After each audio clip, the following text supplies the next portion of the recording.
Thanks so much, Sean. So again, Tony Kim, a partner in the Washington, D.C. office of Oric. So we're a global firm, about 25 offices around the world, about 1,200 lawyers, including here in Portland.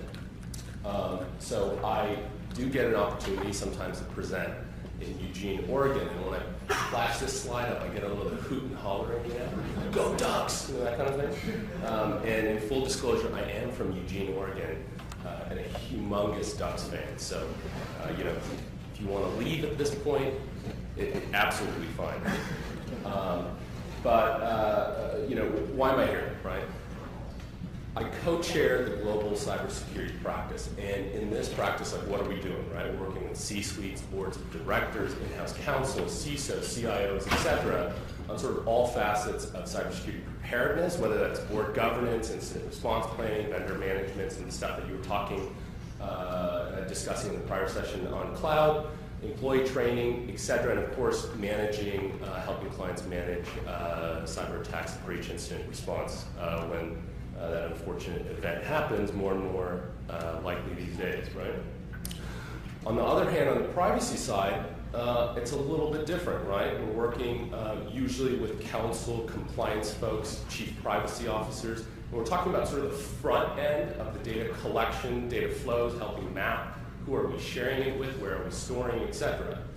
And we are, in full disclosure, we're doing this presentation for the first time because in our experience, we're continuing to see good examples of integration between companies' internal privacy functions and security functions, but we're still continuing to this day to see a lot of disconnect, right? And so the idea here, hopefully we can have a discussion. I'll share some of my stories, I hope you will as well, both within your organizations or if you're outside counsel or outside advisors, some of the experiences that you've had with clients.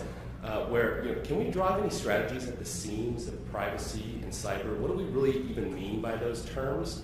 Because I think more and more, in the event of a cyber attack, in the event of an investigation or litigation, these two topics really go hand in hand. So, just a little table setting here, right? In general, when we talk about privacy, right, what are we saying?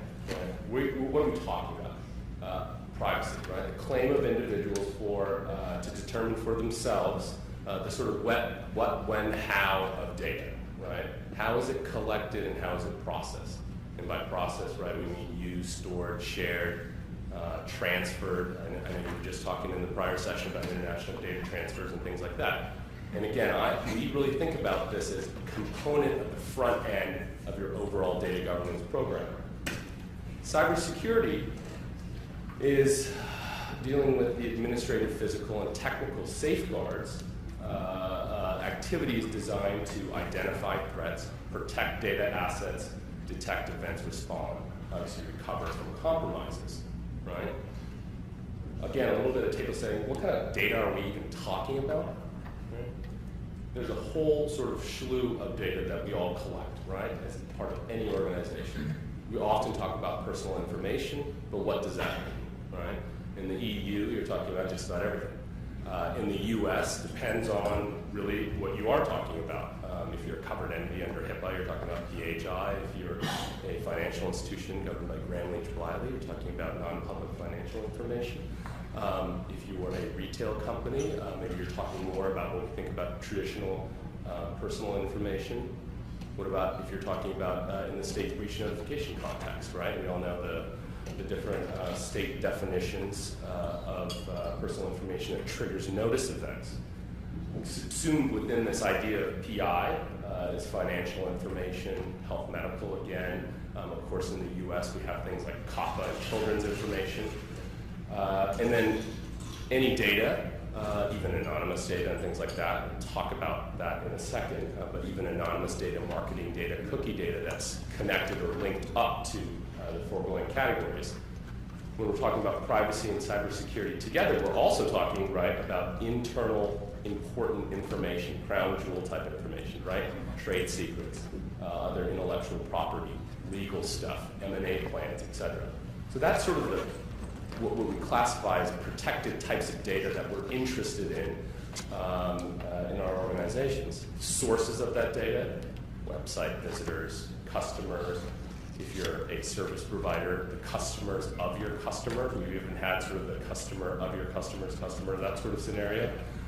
Employees, contractors, business partners, vendors, the sources of information in terms of the proprietary sort of internal stuff can be internally generated or by third parties that you work with, including law firms.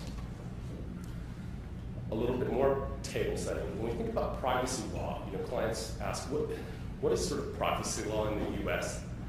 And I find it most difficult to explain it when there's a non-US sort of foreign client thinking about coming into the US and they say, what do we have to think about privacy? Can we schedule a 15-minute call? We're going to have to do about 50 of those 15-minute calls. No comprehensive privacy law in the United States, right? We all know this. The way I think about sort of the regime, if you will, I start with the Federal Trade Commission. I know you folks have had someone from the FTC leadership in this region talk to you all about this, but what does the Federal Trade Commission really do and say? Right? They have Section 5 authority under the Federal Trade Commission Act to enforce and regulate what they call unfair or deceptive acts or practices. And I explain this to clients as basically say what you do and do what you say, right? If you don't, that's deceptive, and in certain really egregious situations, it can be unfair. We have a very sectoral approach, as you all know, in the US with respect to our statutory scheme. So there's federal statutes that cover different types of entities and types of data. So again, Graham-Lynch-Bliley for financial institutions. Fair Credit Reporting Act covers credit reporting agencies, broadly defined. HIPAA, High-Tech Act covers PHR, health information. And then we sort of get into sort of consumer protection type privacy issues, right? Like CAN-SPAM, regulating the use and disclosures related to commercial solicitation emails, TCPA on text messages. And finally, we touched on this, COPPA for personal information of children under the age of 13. So this is just an example, obviously non-exhaustive.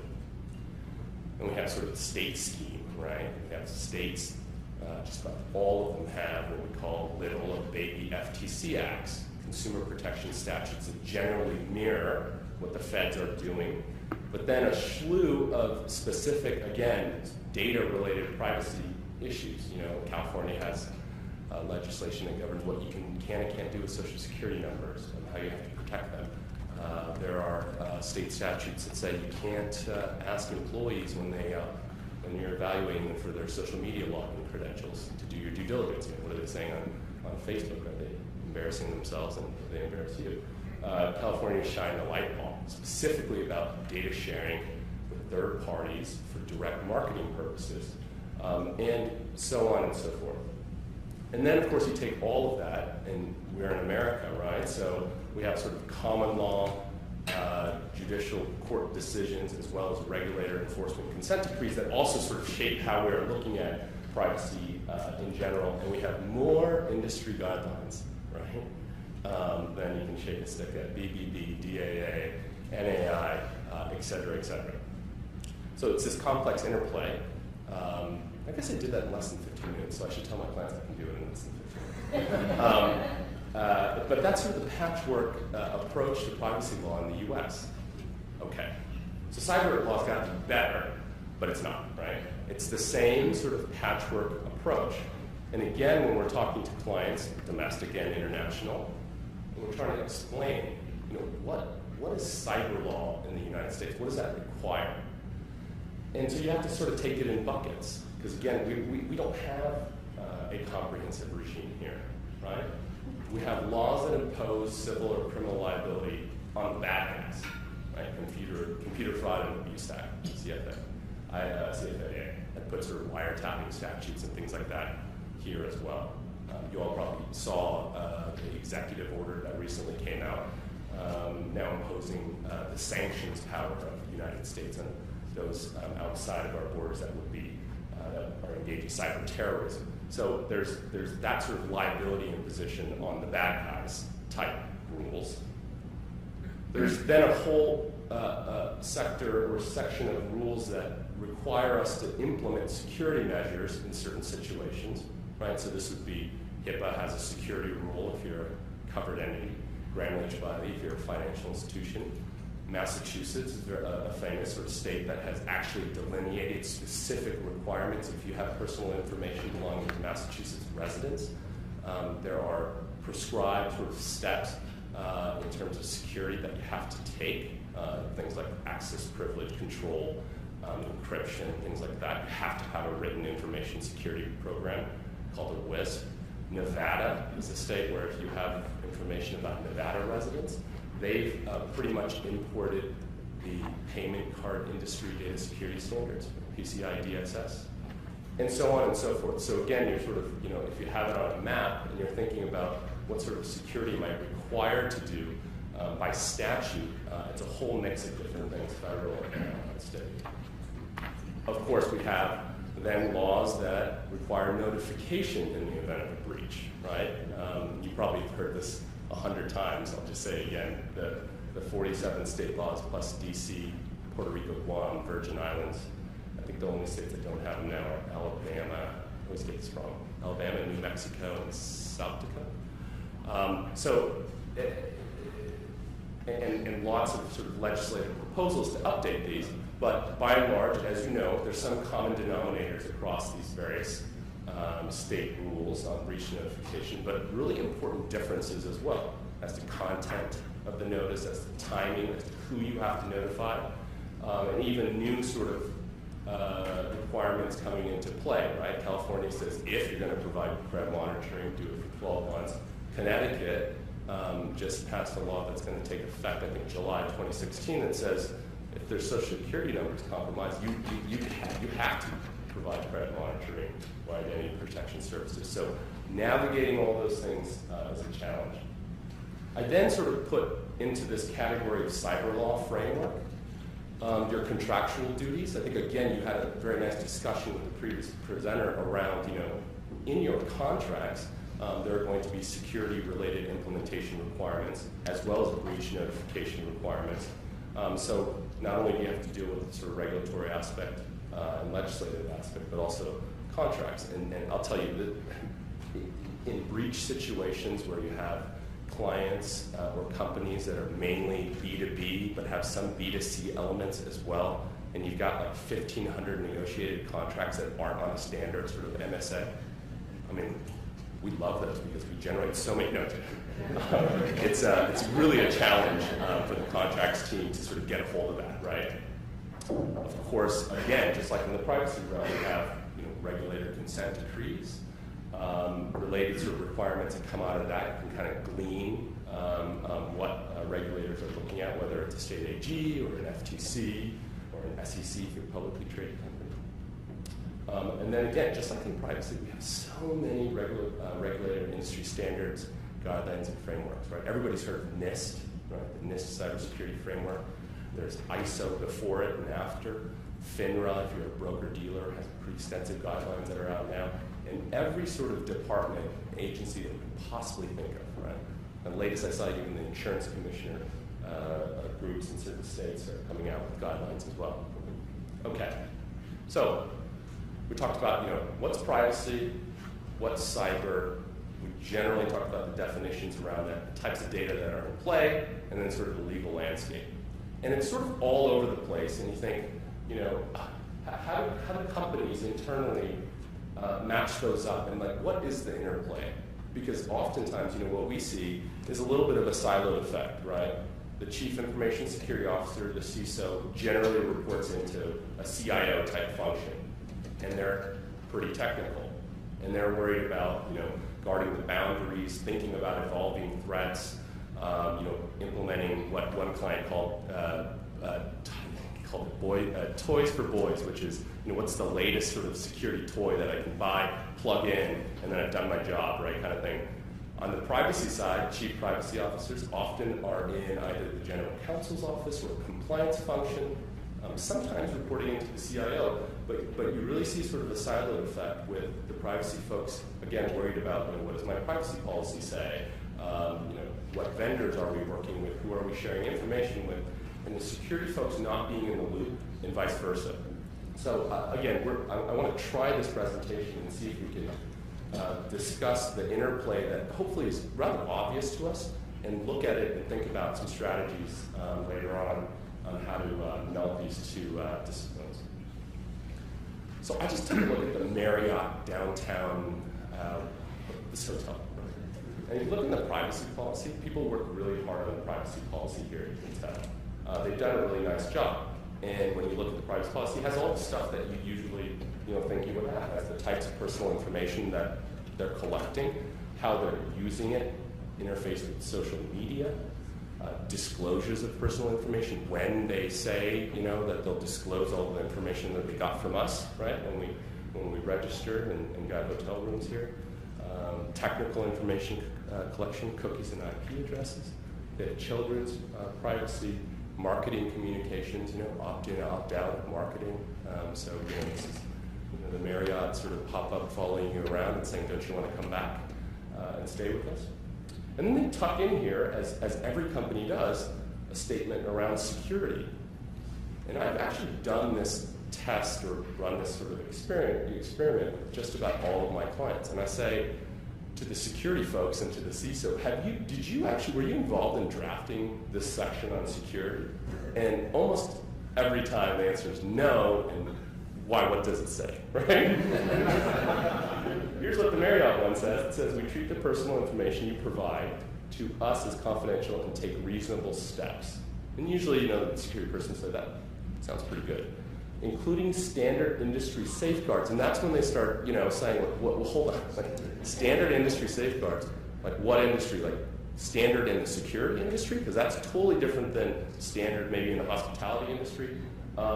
That's actually making me a little uncomfortable. What did they, why didn't they come to me and talk to me before they did this, right?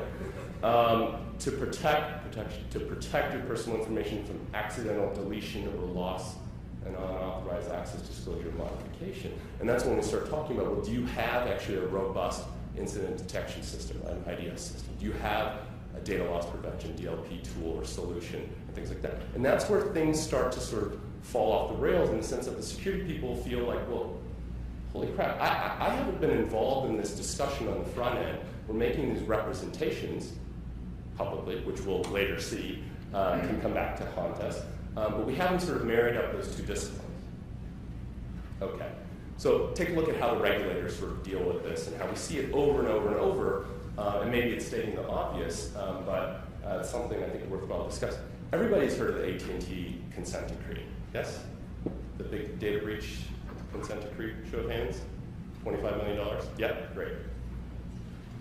AT&T is a huge mobile carrier, right? They have information about millions and millions and millions of people regulated by the FCC. On the privacy side of the house, right, the FCC, the Telecommunications Act, Section 222C says that carriers have to be diligent in restricting the ability of their employees or company in terms of using, disclosing, permitting access to something called CPNI, right? Customer proprietary network information.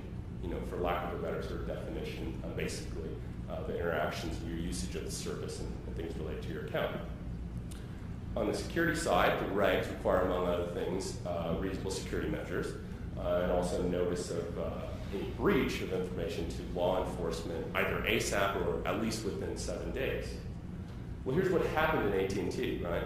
They have call centers all over the world that provide support. They have 3 call centers in Mexico, Colombia, Philippines, respectively, where the call center employees, the call center reps, had access to customer CMPI because they could pull it up on their dashboard. So what they decided to do is they thought we could make some money here by selling first names and the last 4 digits of social security numbers to some bad guys who can then use that information to remotely unlock cell phones that were stolen, right? And they could do that through a portal on the AT&T site. And in total, it's a very convoluted sort of opinion in terms of how many sort of accounts were compromised. But I think it's around 280,000 if you put it all together. And there was a bunch of information lost, and obviously they had a thorough investigation resulting in a $25 million fine, which is, if that is the highest fine I can think of in terms of a regular fine imposed in the context of a security breach. I can't think of sort of state AG or other situations where it's gotten that high. And what we see here is that, again, there are privacy-related restrictions, obviously, that they had on what their call center reps could be doing, what they could look at, how they could use it. The security side of the house, as we understand it, didn't have the right sort of technology in place to actually detect this type of access or take of information out of the system. They fixed all of that, of course, but we see sort of, the regulators absolutely every time are going to look at privacy and security issues together when they're bringing enforcement action and when they're investigating your company. FTC Snapchat. Does anybody know what Snapchat is? This is like the coolest app ever. So it's a mobile app that allows you to send a text message or a video to someone, but they only get to see it for like a couple seconds, right? And then it disappears. The default is set by the sender. There's like a max of 10 seconds or so. You can set it down to 1 second or so. And I've always wondered, like, you send a video to someone and they only get 1 second to look at it. It's like, not really sure of, exactly what, the sort of value there is. But we have some Snapchat users. Anybody? All right, great. Anyone want to venture a guess as to how many snaps, they call them snaps, are sent on a daily basis globally? By just your teenagers. No, just overall. It's astounding to me. So over 400 million snaps sent per day. So there's over 400 million of these sort of disappearing messages. Okay, on the privacy side, there was a lot of marketing, obviously because this was a sort of unique feature, right? This disappearing thing.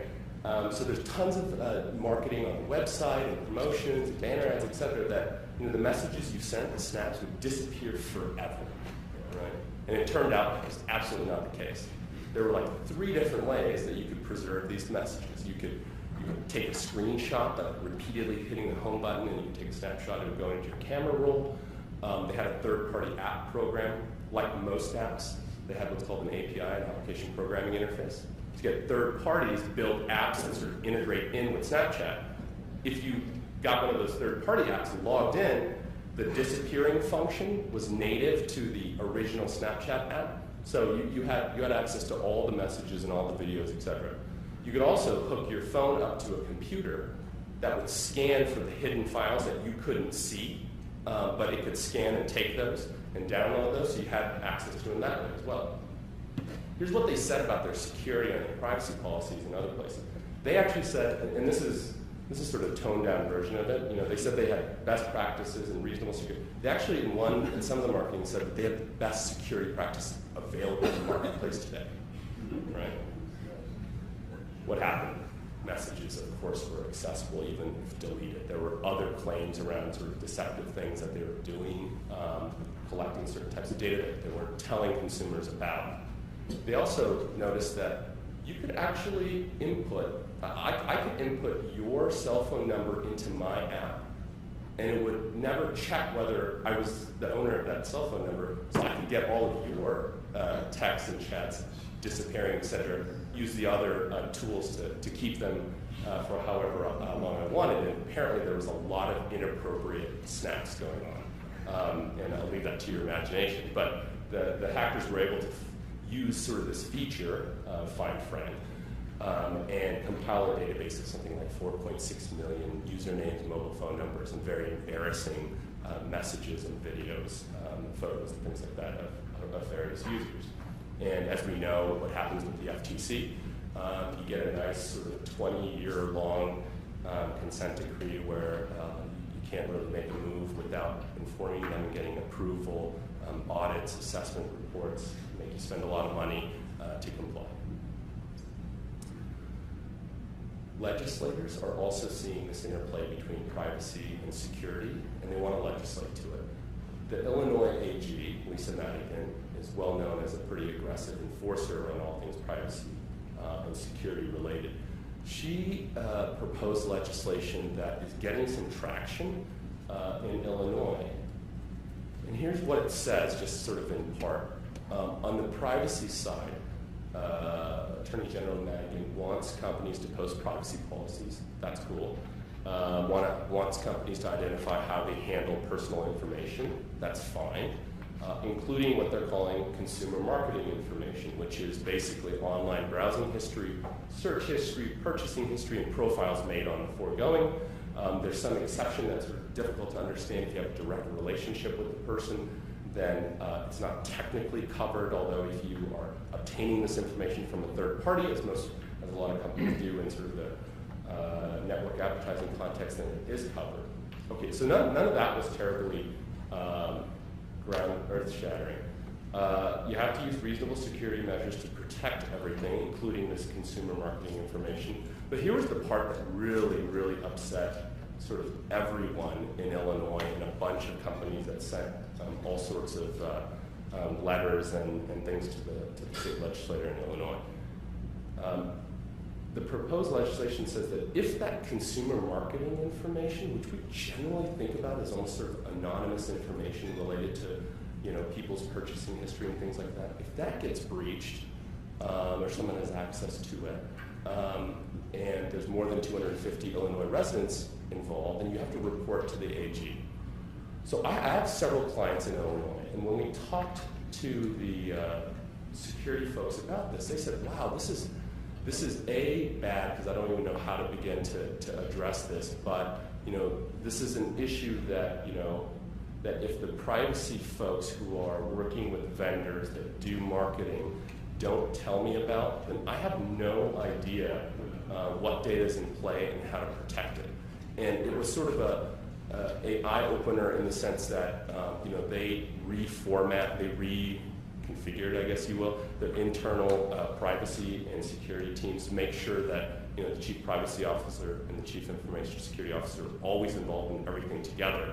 Because things like this that develop quickly, and especially with companies like Snapchat, the innovative sort of process of technology collecting more and more data, was something that they were really concerned about. And I think it's a good lesson for every company that as legislation evolves and as technology evolves, this interplay between privacy and security functions has to be really tight. There's going to be enforcement, obviously, by the AG and others of this law if it comes to pass. Okay, so we went through some examples. So let's talk a little bit about how to sort of set up a strategy, again, at the seams between privacy and security. And here's how I sort of think about this, right? On the privacy side, these are based on fair information principles, generally sort of boiled down to, in my opinion, about 5 sort of categories, okay? On the privacy side, transparency, right? Tell people what you're collecting, how you're using it, how you're sharing it, how you're storing it, etc. Give folks a choice, your customers and consumers, choice mechanisms for opting into certain things, opting out of certain things, like behavioral advertising. Minimization, which is the rule, if you will, the industry best practice of only collect what you really need and only share with other people what they really need to provide services back to you. Access, this is user access to view his or her information that you have collected and stored, ability to correct and modify.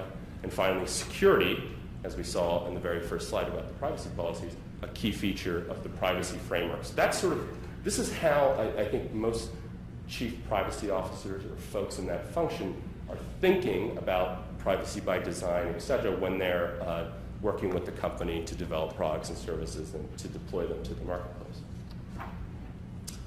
On the security side, I've decided I want to borrow sort of the NIST principles or framework, if you will. On the security side, 5 sort of main categories of things that people are thinking about on the security side, right? One is identify what assets need protection. Secondly, protect them. What are the available safeguards to do that? Detecting anomalous activity, responding in the event of a cyber attack or breach. Finally, of course, recovering, restoring capabilities, continuing to do business. And here's the pitch, right, when I'm working with clients and why you need to align these 2 frameworks and functions, if you will, really. Because, what are you protecting on the security side, right? You can only protect what you have. And so, on the privacy side, the information you collect and use, et cetera, flows directly into identifying the types of data assets that need protection. If you give people a choice as to how their data is going to be shared and used, well, that goes directly into the available safeguards and protection that has to be around that so you can honor those respects. Also, so you can detect anomalies that are different from the representations you've made around people's choice in how their data is used. Same thing for minimization. The less data you collect, the less data that you share, the easier it is to identify. There's hopefully less to identify in terms of data that you need to protect. And it also has a calibration effect on the safeguards that you use to protect that data. Access into detection and responding to incidents. It's sort of it's not, I won't say a one-to-one sort of correlation, but if you provide users access into your network environment, the security people should be well aware of the scope of that access, et cetera, so that they can, again, detect things that shouldn't be happening and respond appropriately when something does happen. Security sort of goes without saying in terms of your ability to respond and recover to incidents.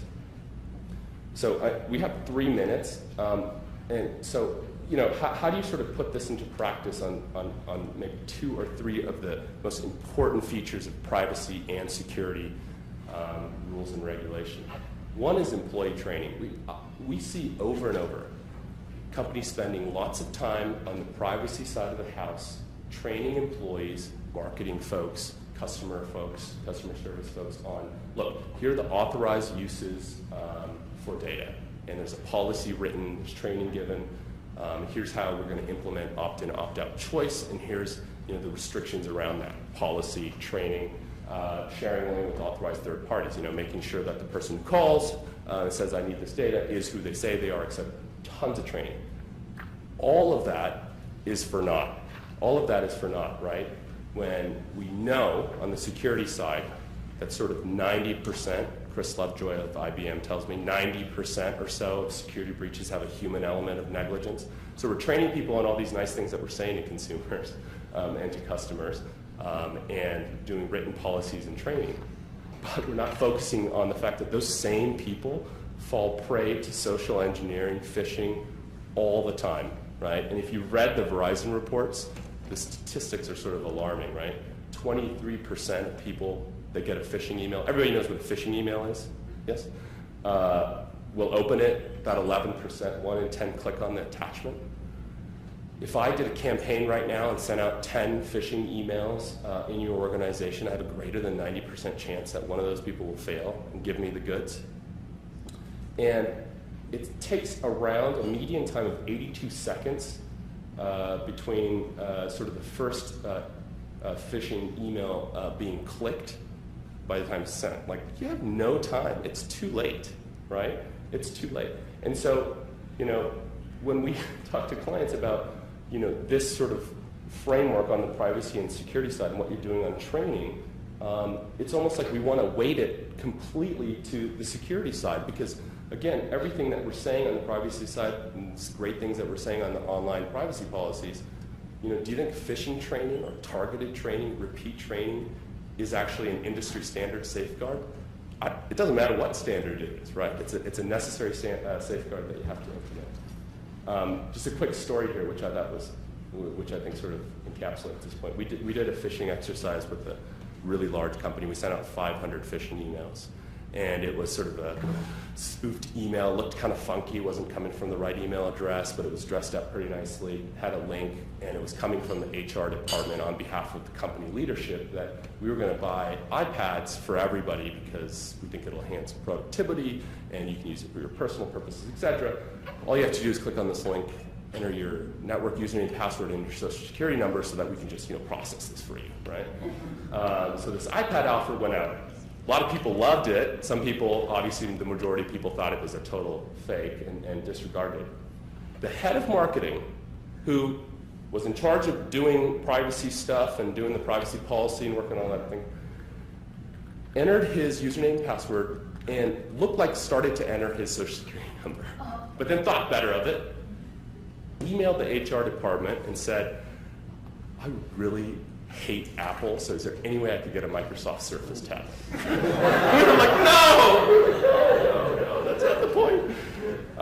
As as a gag, the people in the know actually bought him a Microsoft Surface tablet, and in sort of the debrief, right, presented it to him, and the screensaver said something like "never click" or something like that. So it was fantastic. But it just goes to show again, that even the folks that are in charge of the privacy program, right, and have a detailed role, can fall prey and basically undo all the great work that we've done on the privacy side. Okay, third-party management. I think you guys had such a great discussion in the last session that we'll just sort of go through this very quickly. But on the privacy side, we always talk about sort of deleting, anonymizing data, again, minimizing what you're really sharing with the vendors, what do they really need, minimizing their access to data, vetting third parties. That's all privacy. And if it sounds like the same stuff you would do on the security side, it's because it is, right? You remember, everybody knows the Target breach, right, during the 2013 holiday shopping season, and who remembers how the bad guys got in? Yes? HVAC, right? The HVAC vendor. It's like, who was, they had great intrusion detection systems. They had a lot of software. They had spent a ton of money. They had guys and gals that were absolutely, their job in life was to secure the network environment. But it came through the HVAC vendor who had single authentication into the target network, deploy the point-of-sale malware, and compromise in total 120 or something million customers' personal information, including something like 50 to 60 million credit card payment cards. And so, we do often see, right, in these vendor contracts, privacy-specific contractual restrictions. That's great, right? And the privacy person is sort of like, okay, that's great. But on the security side, because we're not sort of thinking about, the Target's HVAC system was a little bit different, but we're not thinking sort of more holistically about all the stuff that you all talked about with the prior presenter around due diligence, around contractual terms, around requiring cyber insurance, clarity on definitions of what is a breach, when will you notify me, timing, cost sharing, et cetera, audit rights, exercising, being willing to review and to terminate those folks. So again, when we talk about privacy and security in the vendor space, and in the previous slide, employee training space, the two core sort of critical things that every regulator is screaming at us, saying, why are you not doing more in these areas? And my pitch to you today is, let's be thoughtful about doing that, not only with the security folks, but with the privacy folks who, in the end, are sort of the front end of this entire enterprise. I'm late. Any questions? I have a question. We touched on a little bit yesterday the Internet of Things. Yes. And I'm wondering, is there any discussion about things having a right to privacy? That's really interesting. That's really interesting. I don't know. I don't know if there's a discussion around things having a right to privacy, so much as when you have interconnected devices, sort of ups the ante, and it makes it really confusing as to who has the privacy obligations and the security obligations. Because if your smart thermostat is communicating with your GPS vehicle and saying, well, Tony's about 2 miles from home, looks like it's a hot day, I should click on the air conditioning, but I got to be careful because my smart sort of tabletop is saying that I have some food out that I don't want to have chilled, so I need to and is doing all these sorts of things, and then ordering new groceries for you, et cetera. And it's interconnected. Who really owns that responsibility to disclose, to implement appropriate security, et cetera? I think that's like where sort of the action is for companies that are building either the connectivity tools or the actual smart devices. Have to really think about, what do we need to be doing so that we are protecting ourselves? Because this data is going to hit like 15 different companies, and it's going to be the same data that we're all sharing and sort of integrated into. So I think that's sort of where the discussion is going. But I don't know if you have any insight into privacy for inanimate objects. Well, one thing is a security professional. Yeah. We have a web filtering firewall. Yep. So one of the problems that's coming in is a lot of the browsers now, they're mandating HTTPS, which is encrypted traffic, and most of the web filtering firewalls don't look at that, or they can't be encrypted. Exactly. So we're putting in ones that can be encrypted, but now you get into the issue, okay, I'm going to my bank account, Yeah. I'm going to my medical provider, you know, how can you assure me that my information is safe? Exactly. Now, one of the things is, you know, we're doing is we're whitelisting Mm. those types of things. Now, we'll look at the initial call to where you're going and say, okay, you're going to your bank. Then we get out of it and say, you know, we don't care what happens to that. We'll allow you to go there. It stays encrypted and everything's fine. But we want to make sure that you're going to the right place before we allow you to go. Yeah. I'm impressed that you guys have thought about whitelisting because, you know, more than half of our clients think about it, evaluate it, and they're like, how operationally are we going to do this, right, without affecting performance and without sort of running afoul of all sorts of stuff. I mean, it's an interesting situation in the wake of a data breach that I'm handling where, you know, application whitelisting, all the leadership said, do it, right? And there were talk about, okay, well, maybe some of the stuff that won't make it onto the whitelist will be stuff emanating out of China, right? And then the HR lawyers were like, well, hold on a second, right? This is going to create some kind of disparate impact that we need to think about, right? Are there actual things that we need access to that might not make it on the whitelist, but we need it as part of our job? So I'm sure you sort of had that struggle, sort of the weighing between performance and security. Well, yeah, when we went through our egress rules determining what can go out, Yeah. what ports they can use. You know, we did a survey of about 3 months worth to figure out what was actually being used and then closed everything else. Now, we know we're going to miss some when that happens. Right. And we'll have some user calls and, hey, I can't do this. Yeah, exactly. And it's a business process, and we'll take care of that. But for the most part, it went pretty well. That's great. That's great. Anything else? Liz? Thank you very much. All right, thanks so much.